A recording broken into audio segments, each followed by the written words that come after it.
नमस्कार दोस्तों, मैं सुमित मिश्रा स्वागत करता हूं एक बार फिर से आप सभी का एमजेटी एजुकेशन में। दोस्तों, केंद्रीय मंत्री अश्विनी वैष्णव जी ने यूनिफाइड पेंशन स्कीम, एक नई पेंशन स्कीम की घोषणा की है। यह पेंशन स्कीम जितने भी केंद्रीय कर्मचारी हैं, केंद्र सरकार के जो कर्मचारी हैं, सेंट्रल गवर्नमेंट के जो एम्प्लॉइज हैं, उन सभी के लिए लागू होने वाली है। तो यहाँ पर यूपीएस के बारे में आज की इस वीडियो में हम लोग बहुत ही आसान भाषा में समझने वाले हैं कि ये यूपीएस क्या है, साथ ही साथ ओल्ड पेंशन स्कीम को लेकर के जो विवाद चल रहा था वो क्या है, न्यू पेंशन स्कीम और यूपीएस यानी यूनिफाइड पेंशन स्कीम जो है, इसको कैसे इंप्लीमेंट किया जाएगा या कौन कौन एलिजिबल है, इसको भी हम लोग देखेंगे आज की इस वीडियो में। तो आपके जितने भी डाउट्स हैं, जितने भी क्वेश्चंस हैं, आज की इस वीडियो को देखते ही देखते सब क्लियर हो जाएंगे। वीडियो को एंड तक देखते चलिएगा, आपके सारे डाउट्स क्लियर हो जाएंगे। फिर भी अगर कोई डाउट रह जाए तो आप लोग कमेंट करके पूछ भी सकते हो। तो आप देख सकते हो आज का ही ये आर्टिकल है 24 अगस्त 2024 का, कि सेंट्रल गवर्नमेंट ने लॉन्च कर दिया है यूनिफाइड पेंशन स्कीम। इसे शॉर्ट फॉर्म में यूपीएस कहा जाएगा। आप देख रहे थे कि लंबे समय से ओपीएस को लेकर के और एनपीएस को लेकर के प्रोटेस्ट चल रहे थे। ओपीएस की बहाली को लेकर के प्रोटेस्ट चल रहे थे। जो सेंट्रल गवर्नमेंट के एम्प्लॉइज हैं वो न्यू पेंशन स्कीम के खिलाफ थे। न्यू पेंशन स्कीम जो है, इसको कह रहे थे कि भैया बंद कर दो और ओपीएस वाला ही लागू कर दो, यानी कि ओल्ड पेंशन स्कीम ही लागू कर दो। ओपीएस यानी ओल्ड पेंशन स्कीम यानी पुरानी पेंशन योजना, एनपीएस यानी कि न्यू पेंशन स्कीम जो नई पेंशन योजना आई थी वो। तो ओल्ड पेंशन स्कीम में सेंट्रल गवर्नमेंट के एम्प्लॉयज को ज्यादा बेनिफिट्स मिल रहा था, इसलिए वो कह रहे थे कि भाई पुराना वाला ही लागू कर दो।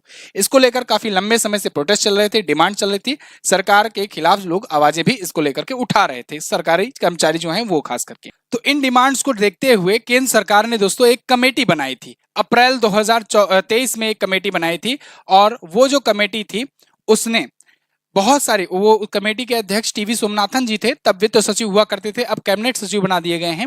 तो उस कमेटी ने क्या किया कि बहुत सारे गवर्नमेंट एम्प्लॉयज से, बहुत सारे ऑर्गेनाइजेशन से सबसे मीटिंग करी, बहुत सारी मीटिंग करी, बहुत सारे सुझाव लिए, बहुत सारी शिकायतें ली। उन सब को देखते हुए उसके बाद ये यूपीएस तैयार किया गया, और ये यूपीएस आपके सामने है। यूपीएस जो है, इसके कुछ बुलेट पॉइंट्स हैं, इसको हम लोग देखेंगे पहले, उसके बाद हम लोग एक एक करके सब बात करेंगे।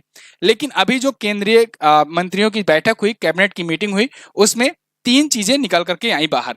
और ये जो तीन चीजें निकल करके आई बाहर, उनमें देखिए कौन कौन सी चीजें थी। पहला, biotech for economy, environment and employment, इस पर बातचीत हुई। आप कहोगे तो इस पर मैं अलग से वीडियो आपको दे दूंगा। इसके अलावा दूसरी जो बातचीत आई वो विज्ञान धारा स्कीम को लेकर आई। तो विज्ञान धारा स्कीम के तहत 10,579 करोड़ खर्च किए जाएंगे, ये भी इन्होंने डिटेल में बताया। तीसरी जो चर्चा थी, तीसरी जो बात निकल करके आई इस कैबिनेट मीटिंग में, वो थी आपकी यूनिफाइड पेंशन स्कीम यानी यूपीएस।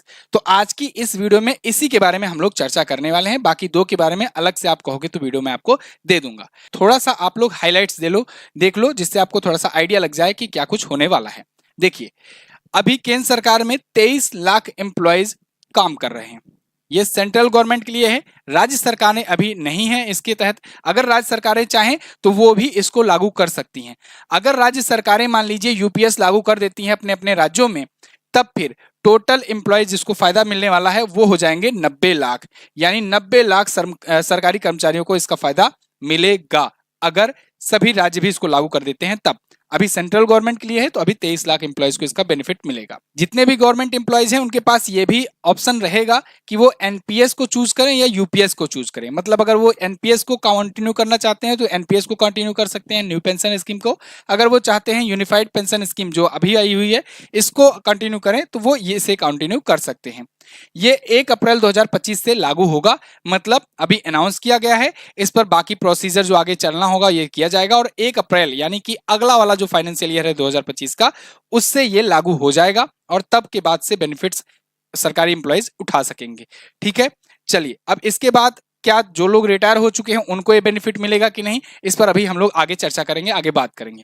आते हैं यूपीएस पर। तो यहां पर देखिए एक एक पॉइंट देखते जाइए और अच्छे से समझते जाइए, क्योंकि इसको समझना जरूरी है, जो भी नियम इसमें बताए गए हैं। देखिए, इसमें कहा गया है कि पहले इसमें 3 ऐसे कैटेगरीज बनाई गई हैं। एक तो 3 पिलर कह सकते हो। एक है अश्योर्ड पेंशन, दूसरा है अश्योर्ड फैमिली पेंशन, तीसरा है अश्योर्ड मिनिमम पेंशन। तो अश्योर्ड पेंशन के तहत यह कहा गया है कि 50% of the average basic pay drawn over the last 12 month prior to superannuation for a minimum qualifying service of 25 year. मतलब अगर कोई ऐसा गवर्नमेंट एम्प्लॉय है जो मिनिमम 25 साल तक सेवा दिया हुआ है as a central government employee, तो फिर उसका जो लास्ट 12 मंथ का जो सैलरी था रिटायरमेंट होने से पहले का, क्योंकि देखो जो रिटायरमेंट है मतलब कि समझ लो कि जब सुपर एन्युएशन कहा जाता है उसे, कि रिटायरमेंट के बाद का जो टाइम पीरियड रहता है, तो 25 साल अगर वो सेवा दिया है और वो रिटायर होने जा रहा है या रिटायर हो चुका है, तो लास्ट का जो 12 मंथ का जो सैलरी था उसके एवरेज से 50%, 50% यानी आधा जो है वो पेंशन मिलेगा। अब दूसरा point, proportionate for lesser service period up to a minimum of 10 year of services. अगर मान लो कोई इंप्लॉय ऐसा है जो 10 साल तक सेवा दिया है, उसके बाद रिटायरमेंट ले लिया है या किसी कारणवश हट गया है, तो 10 साल की सेवा से ऊपर अगर जो भी सेवा देने वाले इंप्लॉयज हैं जो 25 साल से नीचे और 10 साल से ऊपर के हैं, उनको प्रोपोर्शनेट तरीके से ये अमाउंट मिलेगा, यानी कि उनको पेंशन का लाभ मिलेगा। दूसरे पिलर पर आते हैं, एश्योर्ड फैमिली पेंशन। मान लीजिए कोई गवर्नमेंट एम्प्लॉय ऐसा है जो सर्विस के दौरान उनकी डेथ हो जाती है, तो फिर उनके फैमिली वालों को पेंशन मिलती है। एश्योर्ड फैमिली पेंशन उसके तहत रखा गया है। इसमें कहा गया है कि at 60% of pension of the employee immediately before her या हिज डेमेज। जब वो हटता है या मरता है तो उस टाइम पर जस्ट इमीडिएटली उसको कितनी सैलरी मिल रही थी उसका 60% उसके फैमिली पेंशन को, पेंशनर को मिलेगी। ठीक है ना, तो ये एश्योर्ड फैमिली पेंशन होगा, 60% मिलेगा लास्ट टाइम तक। तीसरा जो पिलर है वो है assured minimum pension. Assured minimum pension के तहत क्या कहा गया है कि at 10,000 per month on superannuation after minimum 10 year of service. अगर मान लो कोई ऐसा एम्प्लॉय है जो मिनिमम 10 साल तक सेवा दिया है गवर्नमेंट एम्प्लॉय के रूप में, लेकिन उसका 50% करने पर, भाई कोई छोटे कर्मचारी होते हैं उनका 50% करने पर उनका जो पड़ रहा है, क्योंकि ये 50% के तहत अगर जब आएंगे तो उनका जो सैलरी पर जो पेंशन बन रहा है वो 10,000 से नीचे आ रहा है। मान लीजिए किसी की 18,000 सैलरी है, तो अब 18,000 है तो उसका 50% अगर करेंगे तो 9,000 आएगा। तो 9,000 अगर वो पेंशन पाएगा तो आजकल के खर्चे वर्चे में उतना उसको सही सुटेबल अमाउंट नहीं मिल रहा होगा। तो ऐसे में ये कहा गया है कि अगर कोई ऐसे एम्प्लॉय हैं जिनका 50% 10,000 से लेस आता है तो उनको एश्योर्ड मिनिमम पेंशन 10,000 तो मिलेगा ही मिलेगा। और ये सब डीए वगैरह हटाने के बाद है, मतलब 10,000 तो मिनिमम आपको मिलेगा ही मिलेगा, ये एश्योर्ड अमाउंट है। इसके ऊपर अगर आप होते हो तो टोटल लास्ट वाली 12 मंथ की सैलरी का 50% मिलेगा।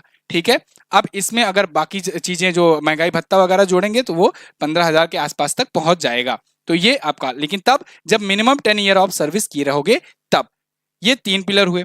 चौथा पॉइंट इन्होंने क्या बताया है, इन्होंने बताया है इन्फ्लेशन इंडेक्सेशन, जो महंगाई भत्ता वगैरह होता है उसको लेकर के इन्होंने कहा है on assured pension, on assured family pension and on assured minimum pension. यानी पहला पिलर, दूसरा पिलर और तीसरा पिलर, ये तीनों पिलर के लिए डियरनेस रिलीफ बेस्ड यानी कि DR on all India consumer price index for industrial workers AICPI-IW as in case of serving employee. तो जो चीजें लागू होती थी, जो महंगाई भत्ता मिलेगा वो सभी को मिलेगा, सभी के लिए अलाउ होगा, और वो जो अनाउंस किया जाता है, कभी बढ़ाया जाता है कभी घटाया जाता है, वो सब सबके लिए होगा। Lump sum payment of superannuation in addition on gratuity, lump sum amount के लिए भी यहाँ बात की गई है। जब कोई रिटायर होता है तो उसको एक लमसम अमाउंट मिलता है, वो कैसे मिलेगा, इन्होंने कहा है कि 1/10 of the monthly emolument pay plus DA as on the date of superannuation for every completed 6 month of the service. प्रत्येक 6 महीने कंप्लीट करने के बाद सर्विस को 1/10 जो है मंथली एलुमेंट ये कटेगा, और उसके बाद लास्ट में वो सुपर एनुएशन के टाइम पर वो सब जुड़ करके मिलेगा।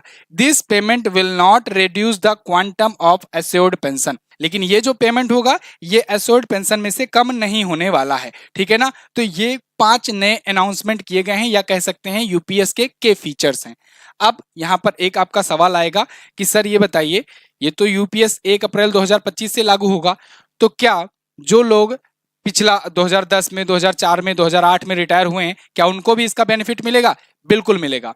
यहां पर यह भी बात की गई है कि 2004 के बाद से 2025 के पहले से, ठीक है, 2004 के बाद और 2025 से पहले जो लोग भी सेंट्रल गवर्नमेंट के एम्प्लॉय रिटायर हुए हैं उनको भी इसका बेनिफिट मिलेगा।